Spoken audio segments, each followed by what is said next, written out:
ओम शांति। 2 नवंबर 2025 अव्यक्त बाप दादा की महावाक्य। ओरिजिनल डेट 31 अक्टूबर 2007। अपने श्रेष्ठ स्वमान के फखुर में रह असंभव को संभव करते बेफिक्र बादशाह बनो। आज बाप दादा अपने चारों ओर के श्रेष्ठ स्वमानधारी विशेष बच्चों को देख रही हैं। हर एक बच्चे का स्वमान इतना विशेष है जो विश्व में कोई भी आत्मा का नहीं है। आप सभी विश्व की आत्माओं के पूर्वज भी हो और पूज्य भी हो। सारी सृष्टि के वृक्ष की जड़ में आप आधार मूर्त हो। सारे विश्व के पूर्वज पहली रचना हो। बाप दादा हर एक बच्चे की विशेषता को देख खुश होते हैं।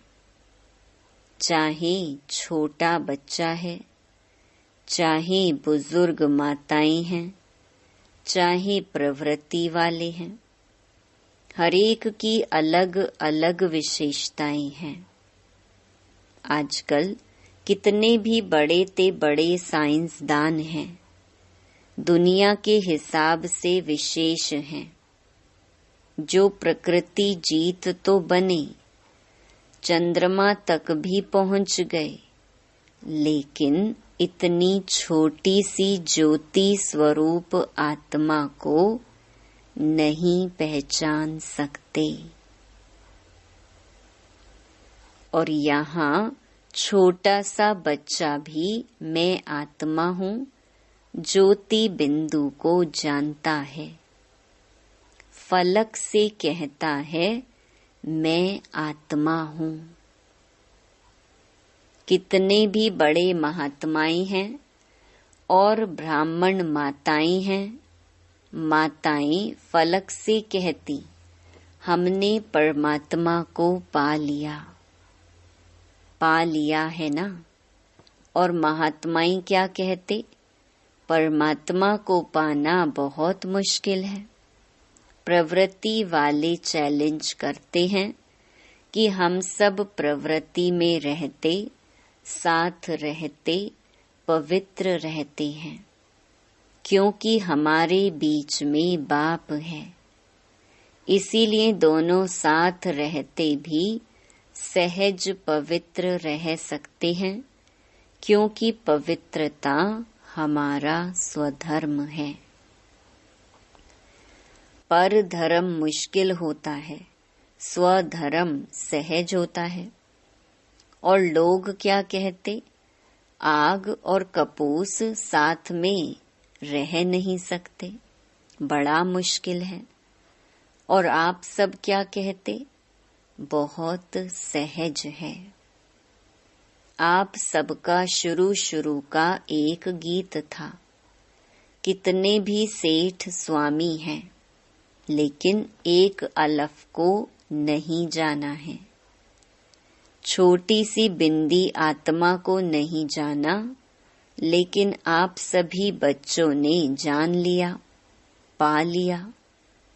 इतने निश्चय और फखुर से बोलते हो असंभव संभव है।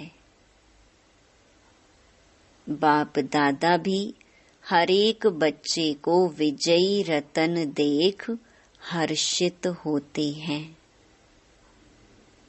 क्योंकि हिम्मते बच्चे मददे बाप है। इसीलिए दुनिया के लिए जो असंभव बातें हैं वह आपके लिए सहज और संभव हो गई हैं। फखुर रहता है कि हम परमात्मा के डायरेक्ट बच्चे हैं।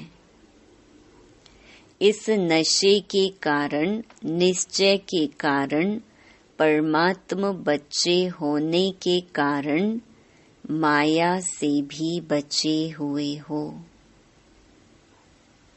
बच्चा बनना अर्थात सहज बच जाना। तो बच्चे हो और सब विघ्नों से, समस्याओं से बचे हुए हो। तो अपने इतने श्रेष्ठ स्वमान को जानते हो ना। क्यों सहज है? क्योंकि आप साइलेंस की शक्ति द्वारा परिवर्तन शक्ति को कार्य में लगाते हो। नेगेटिव को पॉजिटिव में परिवर्तन कर लेते हो।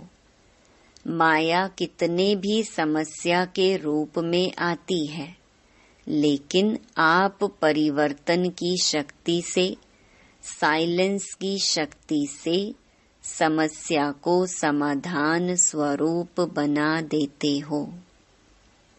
कारण को निवारण रूप में बदल देते हो। है ना इतनी ताकत? कोर्स भी कराते हो ना। नेगेटिव को पॉजिटिव करने की विधि सिखाते हो।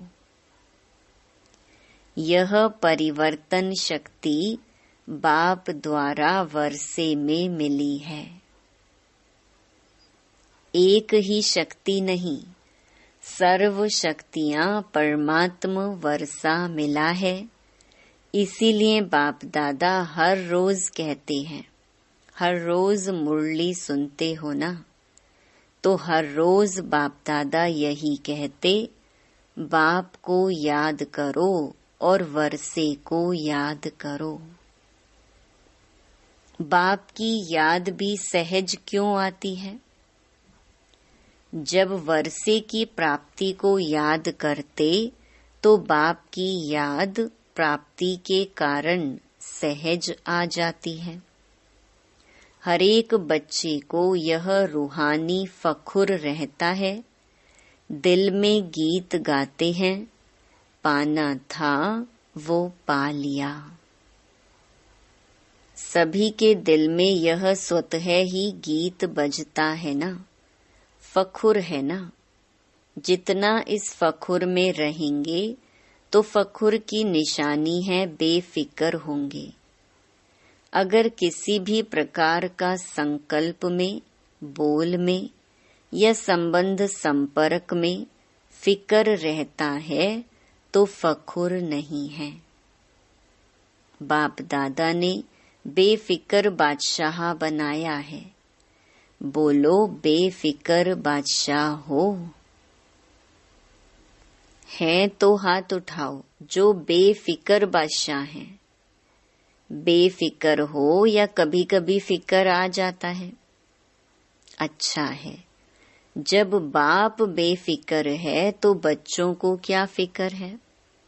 बाप दादा ने तो कह दिया है, सब फिक्र व किसी भी प्रकार का बोझ है तो बाप दादा को दे दो। बाप सागर है ना, तो बोझ सारा समा जाएगा। कभी बाप दादा बच्चों का एक गीत सुन के मुस्कुराता है। पता है कौन सा गीत? क्या करें, कैसे करें? कभी कभी तो गाते हो ना। बाप दादा तो सुनता रहता है, लेकिन बाप दादा सभी बच्चों को यही कहते हैं, हे मीठे बच्चे, लाडले बच्चे, साक्षी दृष्टा के स्थिति की सीट पर सेट हो जाओ और सीट पर सेट होके खेल देखो, बहुत मजा आएगा। वाह, त्रिकालदर्शी स्थिति में स्थित हो जाओ। सीट से नीचे आते इसीलिए अपसेट होते हो। सेट रहो तो अपसेट नहीं होंगे। कौन सी 3 चीजें बच्चों को परेशान करती हैं? 1. चंचल मन, 2 भटकती बुद्धि और 3 पुराने संस्कार। बाप दादा को बच्चों की एक बात सुनकर हंसी आती है। पता है कौन सी बात है? कहते हैं बाबा क्या करें, मेरे पुराने संस्कार है ना। बाप दादा मुस्कुराता है। जब कह ही रहे हो मेरे संस्कार, तो मेरा बनाया है, तो मेरे पर तो अधिकार होता ही है। जब पुराने संस्कार को मेरा बना दिया, तो मेरा तो जगह लेगा ना। क्या यह ब्राह्मण आत्मा कह सकती है मेरे संस्कार? मेरा मेरा कहा है तो मेरे ने अपनी जगह बना दी है। आप ब्राह्मण मेरा नहीं कह सकते, यह पास्ट जीवन के संस्कार हैं, शूद्र जीवन के संस्कार हैं, ब्राह्मण जीवन के नहीं हैं। तो मेरा मेरा कहा है तो वह भी मेरे अधिकार से बैठ गए हैं। ब्राह्मण जीवन के श्रेष्ठ संस्कार जानते हो ना, और यह संस्कार जिनको आप पुराने कहते हो, वह भी पुराने नहीं हैं। आप श्रेष्ठ आत्माओं का पुराने ते पुराना संस्कार अनादि और आदि संस्कार है। यह तो द्वापर मध्य के संस्कार हैं। तो मध्य के संस्कार को बाप की मदद से समाप्त कर देना कोई मुश्किल नहीं है। परंतु होता क्या है, बाप जो सदा आपके साथ कंबाइंड है, उसे कंबाइंड जान सहयोग नहीं लेते। कंबाइंड का अर्थ ही है समय पर सहयोगी। लेकिन समय पर सहयोग न लेने के कारण मध्य के संस्कार महान बन जाते हैं। बाप दादा जानते हैं कि सभी बच्चे बाप के प्यार के पात्र हैं, अधिकारी हैं। बाबा जानते हैं कि प्यार के कारण ही सभी पहुंच गए हैं, चाहे विदेश से आए हैं, चाहे देश से आए हैं, लेकिन सभी परमात्म प्यार की आकर्षण से अपने घर में पहुंचे हैं। बाप दादा भी जानते हैं प्यार में मेजॉरिटी पास है। विदेश से प्यार के प्लेन में पहुंच गए हो। बोलो, सभी प्यार की डोर में बंधे हुए यहाँ पहुंच गए हो ना। यह परमात्म प्यार दिल को आराम देने वाला है। अच्छा, जो पहली बार यहाँ पहुंचे हैं वह हाथ उठाओ, हाथ हिलाओ, भले पधारे। अभी बाप दादा ने जो होमवर्क दिया था, याद है होमवर्क? याद है? बाप दादा के पास कई तरफ से रिजल्ट आई है। सभी की रिजल्ट नहीं आई है, कोई की कितने % में भी आई है। लेकिन अभी क्या करना है? बाप दादा क्या चाहते हैं?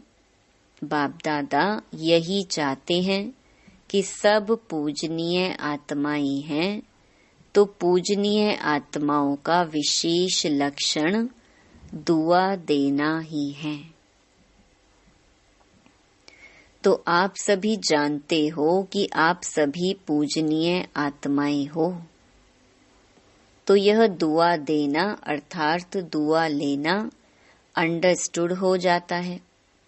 जो दुआ देता है, जिसको देते हैं, उसकी दिल से बार बार देने वाले के लिए दुआ निकलती है।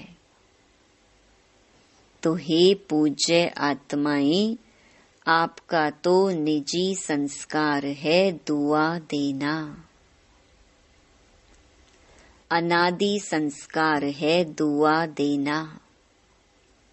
जब आपके जड़ चित्र भी दुआ दे रहे हैं तो आप चैतन्य पूज्य आत्माओं का तो दुआ देना यह नेचुरल संस्कार है। इसको कहो मेरा संस्कार। मध्य द्वापर के संस्कार नेचुरल और नेचर हो गए हैं। वास्तव में यह संस्कार दुआ देने के नेचुरल नेचर है। जब किसी को दुआ देते हैं तो वह आत्मा कितनी खुश होती है, वह खुशी का वायुमंडल कितना सुखदायी होता है। तो जिन्होंने भी होमवर्क किया है उन सबको, चाहे आए हैं चाहे नहीं आए हैं, लेकिन बाप दादा के सामने हैं, तो उन्हों को बाप दादा मुबारक दे रहे हैं। होमवर्क किया है तो उसे अपनी नेचुरल नेचर बनाते हुए आगे भी करते कराते रहना। और जिन्होंने थोड़ा बहुत किया है, नहीं भी किया है, तो वह सभी अपने को सदा मैं पूज्य आत्मा हूँ, मैं बाप की श्रीमत पर चलने वाली विशेष आत्मा हूँ, इस स्मृति को बार बार अपनी स्मृति और स्वरूप में लाना। क्योंकि हरेक से जब पूछते हैं कि आप क्या बनने वाले हो, तो सब कहते हैं हम लक्ष्मी नारायण बनने वाले हैं। राम सीता में कोई नहीं हाथ उठाता। जब लक्ष्य है 16 कला बनने का, तो 16 कला अर्थात परम पूज्य पूज्य आत्मा का कर्तव्य ही है दुआ देना। यह संस्कार चलते फिरते सहज और सदा के लिए बनाओ। हो ही पूज्य, हो ही 16 कला, लक्ष्य तो यही है ना। बाप दादा खुश है कि जिन्होंने भी किया है उन्होंने अपने मस्तक में विजय का तिलक बाप द्वारा लगा दिया। साथ में सेवा के समाचार भी बाप दादा के पास सबकी तरफ से, वर्गों की तरफ से, सेंटर्स की तरफ से बहुत अच्छी रिजल्ट सहित पहुंच गई हैं। तो एक होमवर्क करने की मुबारक और साथ में सेवा की भी मुबारक। पदम पदम गुणा है। बाप ने देखा कि गांव-गांव में संदेश देने की सेवा बहुत अच्छे तरीके से मेजॉरिटी एरिया में की है। तो यह सेवा भी रहमदिल बनकर की, इसीलिए सेवा के उमंग उत्साह में रिजल्ट भी अच्छी दिखाई दी है। यह मेहनत नहीं की, लेकिन बाप से प्यार अर्थात संदेश देने से प्यार, तो प्यार के मोहब्बत में सेवा की है। तो प्यार का रिटर्न सब सेवाधारियों को स्वतः ही बाप का पदम पदम गुणा प्यार प्राप्त है और होता रहेगा। साथ में सभी अपनी प्यारी दादी को बहुत स्नेह से याद करते हुए दादी को प्यार का रिटर्न दे रहे हैं। यह प्यार की खुशबू बाप दादा के पास बहुत अच्छी तरह से पहुंच गई है। अभी जो भी मधुबन में कार्य चल रहे हैं, चाहे विदेशियों के चाहे भारत के, वह सब कार्य भी एक दो के सहयोग सम्मान के आधार से बहुत अच्छे सफल हुए हैं और आगे भी होने वाले कार्य सफल हुए पड़े हैं, क्योंकि सफलता तो आपके गले का हार है। बाप के गले के भी हार हो। बाप ने याद दिलाया था कि कभी भी हार नहीं खाना, क्योंकि आप बाप के गले के हार हो। तो गले का हार कभी हार नहीं खा सकता। तो हार बनना है या हार खानी है? नहीं ना। हार बनना अच्छा है ना। तो हार कभी नहीं खाना। हार खाने वाले तो अनेक करोड़ों आत्माएं हैं। आप हार बनके गले में पिरोए गए हो। ऐसे है ना। तो संकल्प करो, बाप के प्यार में माया कितने भी तूफान सामने लाए, लेकिन मास्टर सर्वशक्तिवान आत्माओं के आगे तूफान भी तोहफा बन जाएगा। ऐसा वरदान सदा याद करो। कितना भी ऊंचा पहाड़ हो, पहाड़ बदल के रूई बन जाएगा। अभी समय की समीपता प्रमाण वरदानों को हर समय अनुभव में लाओ। अनुभव की अथॉरिटी बनो। जब चाहो तब अपने अशरीरी बनने की, फरिश्ता स्वरूप बनने की एक्सरसाइज करते रहो। अभी अभी ब्राह्मण, अभी अभी फरिश्ता, अभी अभी अशरीरी, चलते फिरते कामकाज करते हुए भी 1 मिनट 2 मिनट निकाल अभ्यास करो। चेक करो, जो संकल्प किया वही स्वरूप अनुभव किया।